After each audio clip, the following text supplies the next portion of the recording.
Assalamualaikum warahmatullahi wabarakatuh. Perkenalkan nama saya Genta dengan BP 23.33027. Pada presentasi kali ini saya akan membahas tentang pengendalian mutu keripik pisang dan minyak atsiri Siliwangi. Tugas ini dipresentasikan dalam memenuhi tugas mata kuliah penguasaan mutu agroindustri yang diampu oleh Bapak Profesor Dr. Insinyur Iketut Budaraga MSI. Baik, kita akan masuk pada studi kasus yang pertama, yaitu pengendalian cacat produk keripik pisang. Yang dilatar belakangi produk keripik pisang cukup banyak diminati, tetapi dalam proses produksinya masih sering muncul berbagai jenis cacat. Hal ini menunjukkan bahwa pengendalian mutu belum dilakukan secara optimal. Jika dibiarkan, kondisi ini bisa menurunkan kualitas produk dan kepuasan konsumen, sehingga perlu dilakukan analisis menggunakan alat quality control. Tujuan dari analisis ini adalah untuk mengetahui jenis cacat yang paling sering terjadi, mencari faktor penyebabnya, serta menentukan langkah perbaikan yang tepat agar kualitas produk dapat meningkat. Nah, data cacat produknya, yakni jenis cacat yang pertama itu terlalu gosong, di angka 45, melempem di angka 30, kemasan bocor di angka 20, terlalu asin di angka 15, serta ukuran tidak seragam di angka 10. Jadi total cacatnya itu ada 120 produk. Jadi untuk menganalisis cacat ini diperlukan analisis Pareto.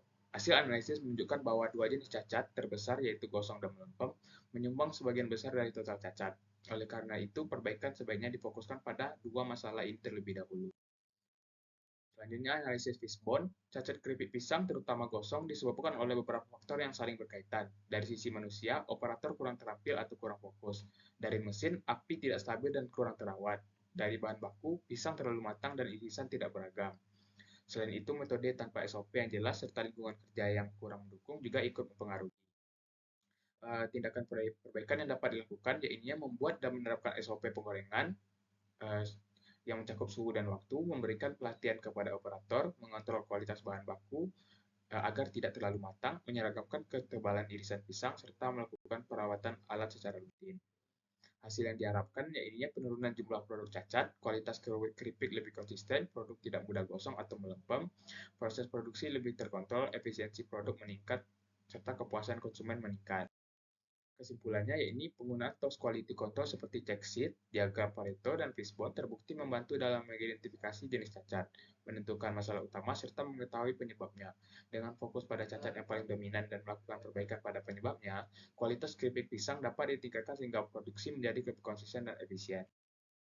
Masuk pada studi kasus 2, yaitu pengendalian mutu minyak atsiri Siliwangi, yang dilatar belakangi oleh minyak atsiri Siliwangi mempunyai nilai ekonomi yang tinggi, tetapi dalam proses produksinya masih sering terjadi perbedaan hasil rendemen. Hal ini menunjukkan proses produksi belum sepenuhnya konsisten, sehingga perlu dilakukan pengendalian mutu. Tujuan analisis ini untuk memantau kestabilan proses produksi, mengevaluasi hasil rendemen, serta mengidentifikasi penyebab variasi guna meningkatkan kualitas produk. Metode yang digunakan ialah control chart dalam grafik X dan R. Grafik X digunakan untuk melihat rata-rata hasil produksi, sedangkan grafik R digunakan untuk melihat tingkat variasi data. Dengan metode ini dapat diketahui apakah proses produksi berada dalam kondisi terkendali atau tidak.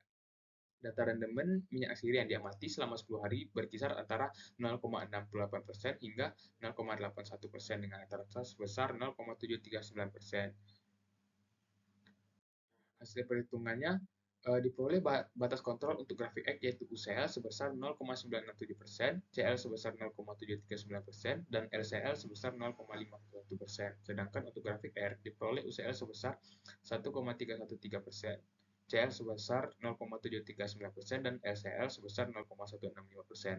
Batas-batas ini digunakan sebagai acuan dalam menilai kestabilan proses. Analisis kestabilan proses.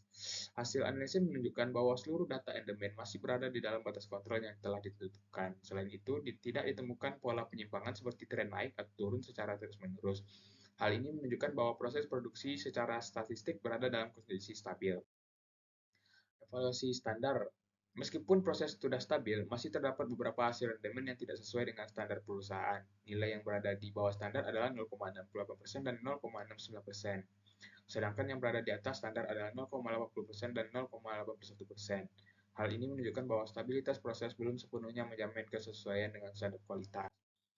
Penyebab variasi yang sering terjadi adalah eh, dapat disebabkan oleh beberapa faktor seperti kualitas bahan baku yang tidak seragam, kondisi proses penggilingan yang berubah-ubah, serta perbedaan keterampilan dan cara kerja operator.